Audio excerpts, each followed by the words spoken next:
বছর আগে প্রথম আঙুল তুলেছিলাম এই যে বিস্তীর্ণ জলাভূমি আমাদের পূর্ব কলকাতার, এই জলাভূমি আস্তে আস্তে কমে যাচ্ছে। কেন কমে যাচ্ছে? 3 বছর আগে আমরা প্রশ্ন তুলেছিলাম সেই জায়গা নিয়ে, যে জায়গার গোডাউনে কদিন আগে বিধ্বংসী আগুন ঝলসে মারা গেলেন কয়েকজন। এই গোডাউন হলো কিভাবে? না, ওই জলাভূমির অনেকটা বুঝিয়ে দেওয়া হয়েছে, তার উপরে গোডাউন, তার উপরে দোকান, আর সেই সব দোকান গোডাউন সম্পূর্ণ বেআইনি। যে জলাভূমি কলকাতার ফুসফুস, সেই জলাভূমি ধীরে ধীরে বদলে গেছে, জমির চরিত্র বদলে গেছে দিনের পর দিন। কারা করছে আমরা তাও দেখিয়েছি, কাদের নামে অভিযোগ উঠছে দেখাবো আপনাদের। আমরা যখন যাই সেখানকার মানুষ তারা কি বলছেন, তারা দেখাচ্ছেন এই জায়গাগুলো জলাভূমি ছিল, নেই।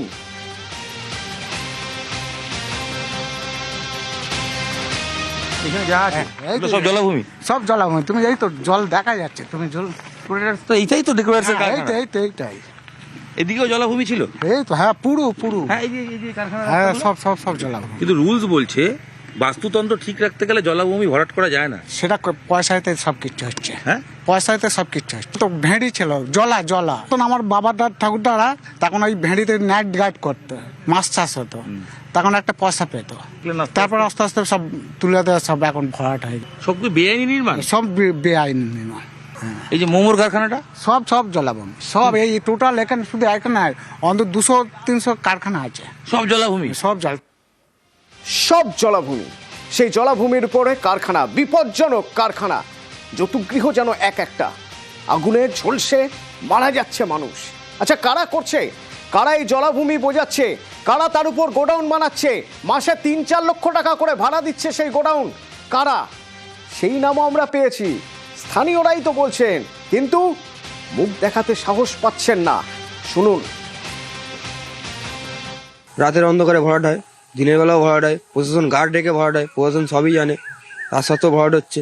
আমাদের গ্রামবাসী অভিযোগ করা হয়েছে, পিটিশন জমা দেওয়া হয়েছে, কোনো লাভ হয়নি। কোন এলাকার গ্রামবাসী? নাজিরাবাদ গ্রামবাসী অভিযোগ করছে যে প্রশাসনের সামনে হয়, তাদের মদতেও কি হয়? হ্যাঁ, অবশ্যই, যতজন সব জড়িত আছে, মানে রাজনৈতিক নেতৃত্ব জড়িত, সব টোটাল। কারা নাম জানা আছে বা বলা যায়? যতটুকু জানা আছে, যেরকম ধরুন উপপ্রধান, কার্তিক, সবাই জড়িত আছে। আর কোনো নাম আপনাদের মনে হয় বা যারা জড়িত? যারা অসীম মন্ডল আছে, হ্যাঁ, লোকাল প্রমোটার, উনি বেশি, প্রত্যেকটা গোডাউনের পিছনে ওনার হাত আছে।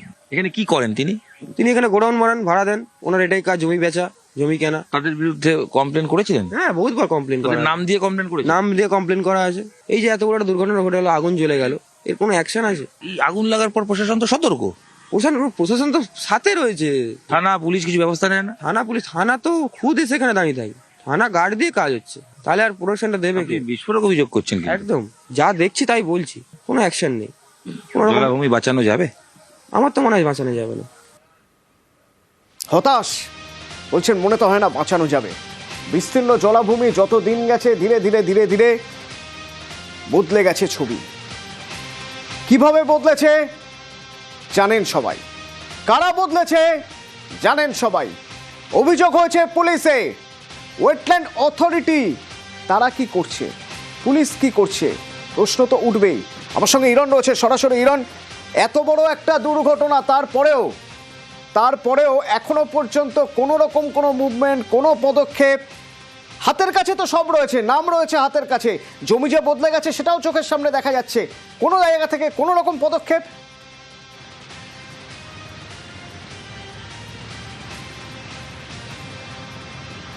অতনু, ঠিক যেন ম্যাজিশিয়ানের ম্যাজিক। তার কারণ এক স্যাটেলাইট ইমেজ যখন থেকে মোটামুটি আমরা গুগল স্যাটেলাইট ইমেজ পাই 2010-11 অনওয়ার্ড, তখন থেকে এই অঞ্চলগুলো যখন ছবি দেখছি আর 2026-এ যে ছবি দেখছি, হিউজ পরিবর্তন হয়েছে। আমরা সবাই জানি এবং দর্শকরাও জানেন, 2022 সালে নিউজ 18 বাংলা প্রথম এই জলাভূমি ইস্ট কলকাতা ওয়েটল্যান্ড যে বুঝিয়ে দিয়ে একের পর এক বেআইনি গোডাউন, দোকান হচ্ছে সেই খবর করেছিলাম। তখনও কিছু নাম সামনে এসেছিল। সাম্প্রতিক সময় অগ্নিকাণ্ডের পর, একাধিক ব্যক্তির মৃত্যুর পর আবার সেই নামগুলো সামনে এসছে। এবং তখনও মানুষ বা বর্তমানে বিভিন্ন সময়ে গ্রামবাসীরা বলছেন এখানে কারা করেন তাদের নাম স্পষ্ট। জলাভূমি যে ভরাট হচ্ছে এ ব্যাপারে দ্বিমত কারণ নেই, এবং সেটা ম্যাপ দেখলে, আইন দেখলে এবং স্যাটেলাইট ইমেজ দেখলে স্পষ্ট হয়ে যাবে। এই নিয়ে দ্বিতীয় কোনো শব্দ বলারই প্রয়োজন নেই। কারা করছেন, যে নামগুলো এর আগেও তোমার সঙ্গে লাইভে একাধিকবার আলোচনা হয়েছে, আমরা যে নামগুলো স্থানীয়রা ভয়ে ভয়ে বলছিলেন কারণ তারা নাম বলতে চান, অন ক্যামেরা বলার ক্ষেত্রে শুধু পরিচয় জানাতে চান না, এবং অনেকে বলছেন যে ভরাট হচ্ছে, সেই নামগুলো তারা অনেকেই বলেছেন। তার মধ্যে বেশ কিছু নাম আমাদের সামনে এসেছিল। এই নামগুলোর মধ্যে সবচেয়ে ইম্পর্টেন্ট নাম আমরা পেয়েছিলাম অসীম মণ্ডল। তার নাকি 14 থেকে 15টি গোডাউন রয়েছে এই করিমপুর মৌজার মধ্যে, যেখানেই নাজিরাবাদের যে ঘটনাস্থল বা এই অঞ্চলটা, 14 থেকে 15টা সংখ্যাটা ভাবো। এছাড়াও তার ভাই পবন মণ্ডল, সুকুমার মণ্ডল এবং একাধিক নাম পাওয়া যাচ্ছে। এই নামগুলোর ক্ষেত্রে তোমাকে জানিয়ে রাখি, খুব বেশি কষ্ট করতে হবে না। তুমি তো নিশ্চয়ই তুমিও জানো, আমরা সবাই জানি যে 2002 সালে ইরানের তেহরানে রামসার কনভেনশন হওয়ার পর সেখানে বলা হয়েছিল ওয়েটল্যান্ড বাঁচাতে হবে, তার জন্য কেন্দ্রীয় সরকারের নির্দিষ্ট আইন তৈরি হয়। সেখানে চিহ্নিত হয় এই জমি, ইস্ট ক্যালকাটা বা পূর্ব কলকাতা জলাভূমি ওয়েটল্যান্ড, সেটা চিহ্নিত হয়।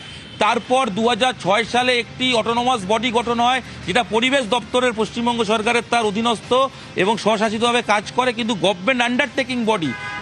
তারা 2007 থেকে কাজ শুরু করে এবং 2007-এর ফেব্রুয়ারি মাস থেকে দেখা যাচ্ছে বিভিন্ন সময় জলাভূমি বিস্তীর্ণ অঞ্চল জুড়ে, সেটা ইনক্লুডিং এইখানে যা যা রয়েছে, সুন্দরবন থেকে শুরু করে ইস্ট কলকাতার যে জায়গাটা রয়েছে জলাভূমি, ইস্ট কলকাতা ওয়েটল্যান্ড, সব জায়গাতে বিভিন্ন সময় একাধিক ব্যক্তির নামে এফআইআর দায়ের হয়েছে। কারা করেছে? সংশ্লিষ্ট দপ্তর, ইস্ট কলকাতা ওয়েটল্যান্ড অথরিটি, তারা নিজেরা স্বতঃস্ফূর্তভাবে বিভিন্ন সময় অভিযোগ পেয়ে অতনু একের পর এক অভিযোগ করেছে। অভিযোগের লিস্ট বেশি দূর খুঁজতে হবে না, জাস্ট গুগল করতে হবে, ওদের ওয়েবসাইটে গেলেই তার ডান দিকে নিচে স্পষ্ট রয়েছে এফআইআর ডিটেলস। এফআইআর ডিটেলসে গেলে দেখা যাচ্ছে 2007 থেকে 2021 358টি এফআইআর দায়ের করা হয়েছে। তাতে চোখ রাখলে করিমপুর মৌজার ক্ষেত্রে দেখা যাচ্ছে অসীম মণ্ডল, পবন মণ্ডল, সুকুমার মণ্ডল, তাদের নাম বেশ কয়েকবার ঘুরে ফিরে আসছে এবং এফআইআর হয়েছে। কেন হয়েছে সেটাও লেখা রয়েছে অতনু। এরপরে যে প্রশ্ন উঠছে, এই ব্যক্তির নাম, যারা স্থানীয় বাসিন্দা তারা বলছিলেন তাদের নামে তারা মাস পিটিশন দিয়েছেন, থানায় অভিযোগ করেছেন, দেখা যাচ্ছে অথরিটি তারাও এফআইআর করেছে, কিন্তু তারপর আর কিছু হয়নি। তদন্ত কোন দিকে গেছে তার উত্তর কেউ জানেন না। সব থেকে গুরুত্বপূর্ণ, 2021-এর পর থেকে আর এফআইআর করাও হয়নি দপ্তরের পক্ষ থেকে। কেন করা হয়নি সেটা খোঁজ নিয়ে যখন জানতে যাই, দেখি বলা হয় এখন এই অথরিটি বলেন যে স্থানীয় থানা করবে। থানা বলে আমাদের এই অথরিটি নেই, সেটা করবে দপ্তর। কে করবে সেই নিয়ে ধোঁয়াশা, এবং এই অথরিটির দপ্তর খুঁজতে গিয়ে নাজেহাল অবস্থা হবে। তুমি যদি গুগলে দেখো, এই দপ্তরের যে অ্যাড্রেস দেওয়া আছে সেটা এখনও চেঞ্জ হয়নি। পুরনো অ্যাড্রেস যেখানে ছিল 2017 থেকে অফিস চেঞ্জ হয়ে গেছে, সেটাও আপলোড হয়নি। অর্থাৎ এই যে সংশ্লিষ্ট দপ্তর, তাদের যে কাজ, তাদের এই জমি রক্ষা করা কাজটা নিয়ন্ত্রণ করা কাজ, এবং ল বলছে অতনু যদি তারাও অন্যায় করেন তাদের বিরুদ্ধে ব্যবস্থা নেওয়ার ল রয়েছে, এবং কেন্দ্রীয় সরকারের ইস্ট কলকাতা ওয়েটল্যান্ডের আলাদা করে কিন্তু তাদের নিজস্ব ল রয়েছে। আলটিমেট কি হচ্ছে? আলটিমেট বাঁচানোর কথা, জলাভূমি বাঁচানোর যে চেষ্টা, সেটা হচ্ছে না। থানা বলছে দপ্তর রয়েছে, সংশ্লিষ্ট দপ্তর কি করছে? সংশ্লিষ্ট দপ্তর বলছে থানা কি করছে, পুলিশ কি করছে? আর তারই মাঝে 2011 থেকে দেখানোর চেষ্টা করব স্যাটেলাইট ইমেজ। 2011 থেকে কিভাবে চরিত্র বদলে গেল। 2011 থেকে ভালো করে খেয়াল করুন, ধীরে ধীরে ধীরে ধীরে ধীরে ধীরে যা ছিল নীল, যা ছিল সবুজ, তা হয়ে গেল কংক্রিটের জঙ্গল, অ্যাসবেস্টারের জঙ্গল, একের পর এক গোডাউন। 2026-এ এসে দাঁড়িয়ে দেখা যাচ্ছে সেই বেআইনি গোডাউনে যখন আগুন লাগছে, বাইরে বেরোনোর রাস্তা বন্ধ, ভিতরে ঝলসে মারা যাচ্ছে মানুষ। এখনো খুঁজেই পাওয়া যাচ্ছে না যে কারা ব্যবস্থা নেবে, কাদের বিরুদ্ধে ব্যবস্থা নিতে হবে জানা আছে, কেন ব্যবস্থা নিতে হবে জানা আছে, কিন্তু ব্যবস্থাটাই নেওয়া হচ্ছে না। আর পরিবেশবিদরা তারা বলছেন পদক্ষেপ যদি না করা হয় যতটুকু রয়েছে তাও আর থাকবে না।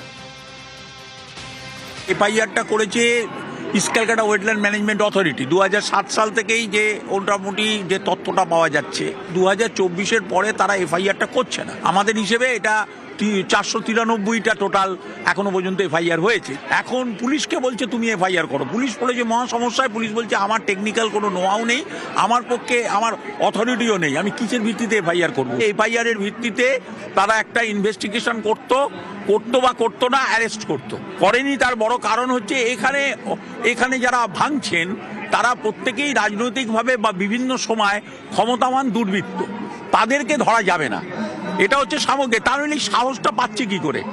এই যে এনক্রোচমেন্ট হয়ে চলেছে, এবং এগুলো মনে রাখতে হবে যে বাফার এরিয়া তো হচ্ছে, মানে এটা আইন অনুযায়ী রামসার সাইডে অনুযায়ী এটা পারা যায় না করতে, যেটা তারা অন্যায়টা করেছে।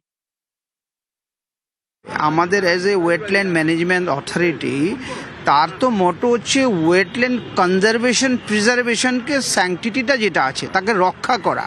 এরকম নয় যে গোডাউন কেউ করলো, তারপর আমি খবর পেলাম, তারপরে বিভিন্ন দপ্তর বিভিন্ন জায়গার permission SDO BDO DM office করে টোরে এইসব করে আমি এগুলোকে ডেমোলিশন অর্ডার করাবো।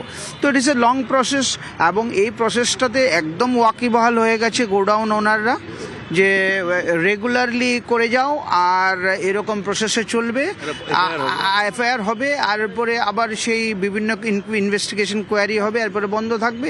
ওয়েটল্যান্ড তো রক্ষা হলো না।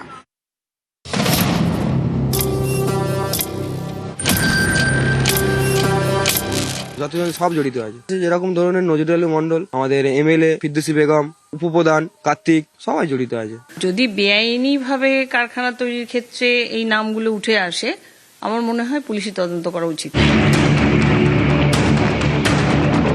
একটা আগুন নিভে যাওয়ার পরে নানা বিষয়ে আঁচ বাড়িয়ে দিয়েছে। সোনারপুর উত্তর বিধানসভা কেন্দ্রের মধ্যে নরেন্দ্রপুরের নাজিরাবাদ, এই এলাকায় রয়েছে পূর্ব কলকাতার বিস্তীর্ণ জলাভূমি। এই জলাভূমি বুঝিয়ে একের পর এক বেআইনি নির্মাণ। স্থানীয়দের অভিযোগ, এর পেছনে মদত রয়েছে সোনারপুর উত্তরের তৃণমূল বিধায়ক ফিরদৌসী বেগম এবং তার স্বামী নজরুল মণ্ডলের, যিনি রাজপুর সোনারপুর পুরসভার উপপুরপ্রধান। রাতের অন্ধকারে ভরাট হয়, দিনের বেলাও ভরাট হয়, প্রশাসন গার্ড ডেকে ভরাট হয়, প্রশাসন সবই জানে, তার সত্ত্বেও ভরাট হচ্ছে। আমাদের গ্রামবাসী অভিযোগ করা হয়েছে, পিটিশন জমা দেওয়া হয়েছে, কোনো লাভ হয়নি। যতজন সব জড়িত আছে, যেরকম ধরনের নজরুল আলী মন্ডল, আমাদের এমএলএ ফিরদৌসী বেগম।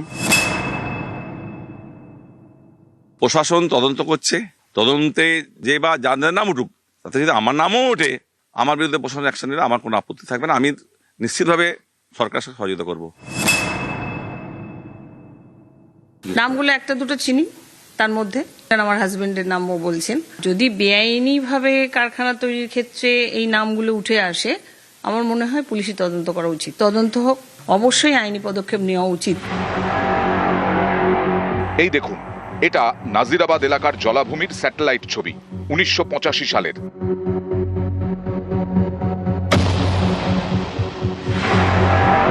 ধীরে ধীরে ছবিটা বদলাতে শুরু করে, একটু একটু করে জলাভূমিতে বেআইনিভাবে গজিয়ে উঠতে থাকে নির্মাণ। অভিযোগ, এসবই বেআইনি নির্মাণ। এখানে একাধিক নির্মাণ রয়েছে। প্রভাবশালী ব্যবসায়ী অসীম মণ্ডল, পবন মণ্ডল, পঙ্কজ লীলা, বিকাশ রায়ের। নজরুল আলী মন্ডল, আমাদের এমএলএ ফিরদৌসী বেগম, উপপ্রধান কার্তিক, অসীম মন্ডল আছে, লোকাল প্রমোটার। উনি বেশি প্রত্যেকটা গোডাউনের পিছনে ওনার হাত আছে। নাম দিয়ে কমপ্লেন করা আছে। থানা পুলিশ কিছু ব্যবস্থা নেয় না? থানা তো খুদ সেখানে দাঁড়িয়ে থাকে, থানা গার্ড দিয়ে কাজ হচ্ছে, তাহলে আর প্রোডাকশনটা দেবে কি? বিস্ফোরক অভিযোগ করছেন কি? একদম যা দেখছি তাই বলছি, কোনো অ্যাকশন নেই। গ্রামবাসীরা মিলে একাধিকবার পিটিশন দিয়েছেন, সেই পিটিশনে নাম উল্লেখ করা হয়েছে। সেই নামগুলোর মধ্যে অবশ্যই বিধায়কের হাজব্যান্ডের নাম রয়েছে, অসীম মণ্ডল তার নাম রয়েছে, এবং আরও একাধিক ব্যক্তির নাম রয়েছে যারা এই ভরাট করে গোডাউন তৈরির কারবারে, বেআইনি কারবারে জড়িত। যদিও প্রশাসনের পক্ষ থেকে কোনো রকম ব্যবস্থাই নেওয়া হয়নি।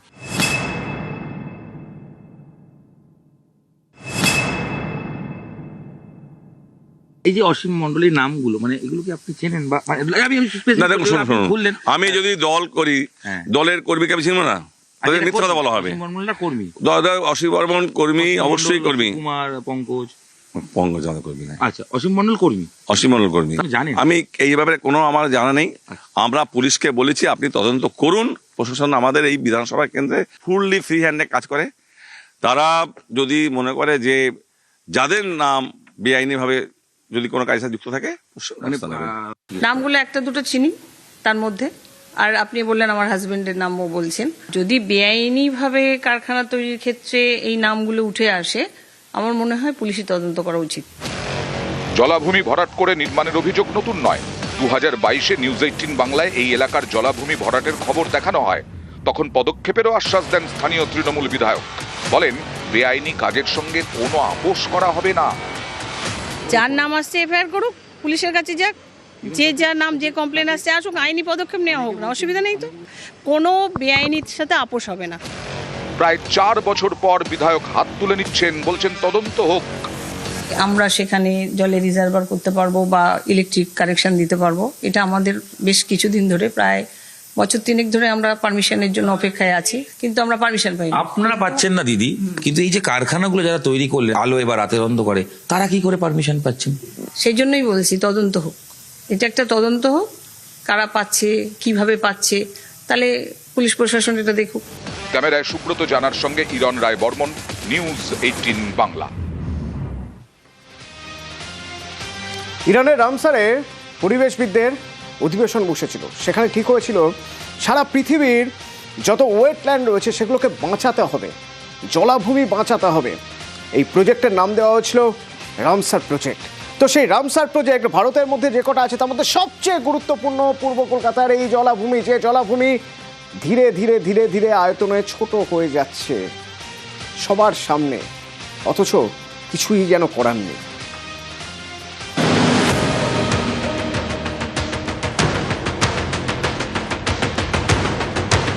রবিবার গভীর রাত নরেন্দ্রপুরের নাজিরাবাদে পরপর 2টি গোডাউনে বিধ্বংসী আগুন লাগে, বেশ কয়েকজন মারা যান।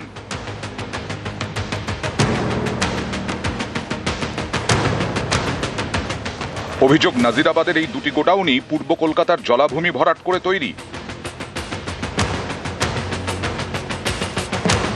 পূর্ব কলকাতার জলাভূমি ভরাট করে বেআইনি নির্মাণের অভিযোগ নতুন নয়, সেই বাম আমল থেকে শুরু। সালটা 1991। পশ্চিমবঙ্গে তখন বামফ্রন্ট সরকার, মুখ্যমন্ত্রী জ্যোতি বসু। অভিযোগ, সেই সময় নাজিরাবাদের খেয়াদহ পঞ্চায়েত এলাকায় একটি জলাভূমিতে পাঁচিল তোলা হয় ওয়ার্ল্ড ট্রেড সেন্টার তৈরি করা হবে বলে। এ নিয়ে জলগড়ায় কলকাতা হাইকোর্টে, আদালতের নির্দেশে নির্মাণ কাজ বন্ধ হয়ে যায়।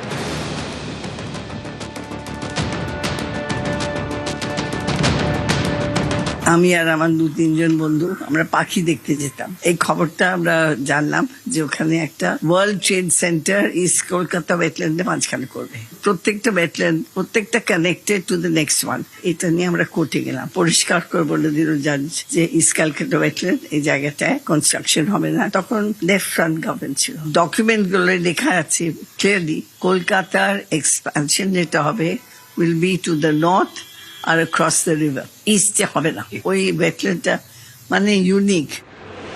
2002-এ ইরানের তেহরানের রামসায় কনভেনশন হয়। সেখানে বিশ্বের সব জলাজমি বাঁচানোর সিদ্ধান্ত নেওয়া হয়। পূর্ব কলকাতার এই জলাভূমি আন্তর্জাতিক ওয়েটল্যান্ড স্বীকৃতি পায়। সেই জলাভূমি ভরাট করেই চলছে দেদার নির্মাণ। অভিযোগের পেছনে রয়েছে স্থানীয় রাজনৈতিক প্রভাবশালীরা। তাদের মদতেই দিনে দুপুরে চলে জলাজমি ভরাট। তারপর কোথাও তৈরি করা হয় বহুতল, কোথাও গোডাউন, কোথাও দোকান।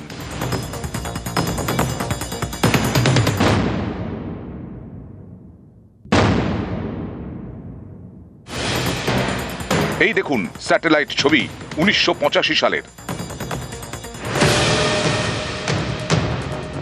নরেন্দ্রপুরের খেয়াদহ এলাকায় তখন বিস্তীর্ণ জলাভূমি, 500 একর জুড়ে সবুজে সবুজ।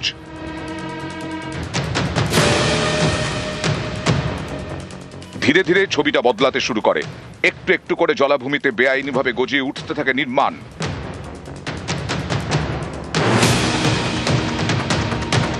যত দিন গেছে জলাজমি দখল করে বেআইনি নির্মাণের সংখ্যা ততই বেড়েছে। স্যাটেলাইট ছবিতে যা স্পষ্ট।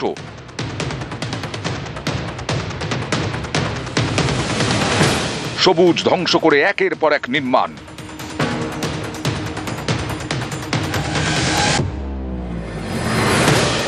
জলাজমি ধ্বংস করে পর পর নীল শেড।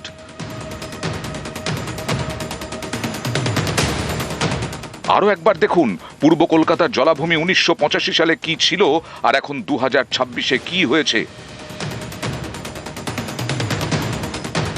এই খেয়াদহ এলাকাটি সোনারপুর উত্তর বিধানসভা কেন্দ্রের মধ্যে পড়ে। 2022-এ নিউজ 18 বাংলায় এই এলাকার জলাভূমি ভরাটের খবর দেখানো হয়। তখন পদক্ষেপের আশ্বাস দেন স্থানীয় তৃণমূল বিধায়ক।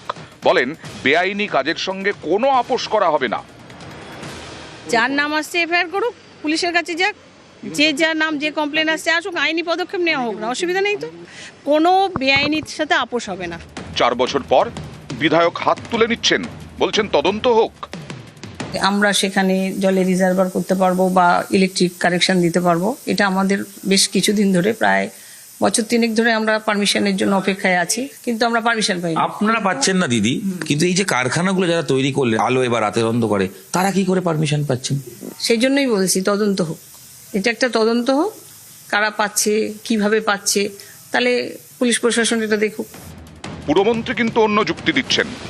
এটা যেটা দেখেছে এটা 2006 থেকে আছে, তারও আগের থেকে আছে। এখন আমাদের এনভায়রনমেন্ট মিনিস্ট্রি অলরেডি একটা ম্যাপ ড্র করেছে। সেই ম্যাপের মধ্যে যদি কোনো ইলিগাল কনস্ট্রাকশন থাকে সেটা কর্পোরেশনকে অনেক সময় বলেন, আমরাও ভেঙে দিই। আমার মনে হয় না যে এখন নতুন করে জলাভূমি ভরাট করার সাহস কেউ পাবে। যেগুলো আছে সেগুলো সব পুরনো আছে। 1991 সালেও ইস্ট কলকাতা ওয়েটল্যান্ড ভরাটের চেষ্টা হয়েছিল, তবে সেই সময় কয়েকজন পরিবেশকর্মী, পরিবেশবিদ তারা হাইকোর্টে মামলা করেন এবং 1992 সালে হাইকোর্টের রায়ে সেই কাজ স্থগিত হয়ে যায় এবং সেই রায়ে বলা হয় পুরো জলাভূমিটা সংরক্ষণ করতে হবে এবং তার এলাকা নির্দিষ্ট করে চিহ্নিত করতে হবে। তবে 2026-এ এসেও সেই কাজ আজ পর্যন্ত হয়নি। ক্যামেরায় খোকন দাসের সাথে ইরন রায় বর্মন, নিউজ 18 বাংলা।